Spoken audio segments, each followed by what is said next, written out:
ಕರ್ನಾಟಕದ ಜನತೆ ನನಗೆ ಕೊಟ್ಟಿರೋ ಶಕ್ತಿ, ಕೊಟ್ಟಿರೋ ಜವಾಬ್ದಾರಿ, ಅವ್ರು ಕೊಟ್ಟಿರೋ ಒಂದು ಗೆಲುವು, ಪ್ರತಿ ಸಿನಿಮಾದಲ್ಲೂ ಅವ್ರು ನನಗೆ ಶಕ್ತಿ ಕೊಟ್ಟಾಗಲೂ, ಸಿನಿಮಾ ಹಿಟ್ ಮಾಡಿದಾಗಲೂ ನನ್ನ ತಲೆಯಲ್ಲಿ ಒಂದೇ ವಿಷಯ ಓಡ್ತಾ ಇದ್ದಿದ್ದು, ಅದು ನನ್ನ ಅಚೀವ್ಮೆಂಟ್ ಅಲ್ಲ, ಅಲ್ಲೋಗಿ ಕೆಲಸ ಮಾಡು ಅಂತ ಜನ ನನಗೆ ಕೊಡ್ತಿದ್ದ ಜವಾಬ್ದಾರಿ ಅಂತ ನಾನು ನಂಬಿದ್ದೀನಿ.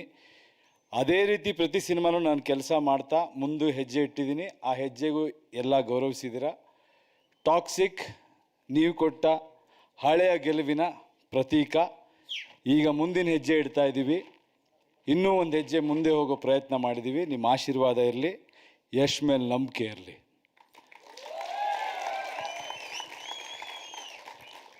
ದಾರಿ ಯಾವುದಾದ್ರೂ ಆಗ್ಬೋದು, ಗುರಿ ಮುಟ್ಟಬೇಕು. ಆ ದಾರಿಗಳಲ್ಲಿ ಕೆಲವು ಹೋರಾಟಗಳಿರುತ್ತೆ, ಹೋರಾಡಿಕೊಂಡು ಮುಟ್ಟಬೇಕು. ಕೆಲವೊಮ್ಮೆ ಕಾಲಕ್ಕೆ ತಕ್ಕಂತೆ ನಡಿಬೇಕು, ತಾಳಕ್ಕೆ ತಕ್ಕಂತೆ ಕುಣಿಬೇಕು. ಇವತ್ತಿನ ಮನಸ್ಸುಗಳು, ಇವತ್ತಿನ ಯುವ ಪೀಳಿಗೆ, ಇವತ್ತಿನ ಗೊಂದಲಗಳೇನಿದೆ, ಆ ಎಲ್ಲ ಗೊಂದಲಗಳು ಅವ್ರ ರೆಪ್ರೆಸೆಂಟೇಷನ್ ಈ ಸಿನಿಮಾಲ್ಲಿ ನಿಮಗಿರುತ್ತೆ.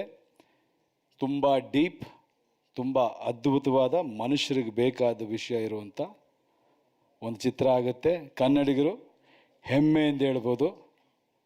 ಯಾವತ್ತೂ ತಲೆ ತಗ್ಸಕ್ಕೆ ನಾವು ಬಿಡಲ್ಲ, ತಲೆ ಎತ್ಕೊಂಡು ಓಡೋಂಗಿರುತ್ತೆ. ಹೆಮ್ಮೆಯಿಂದ ನೋಡಿ ಸಿನಿಮಾ.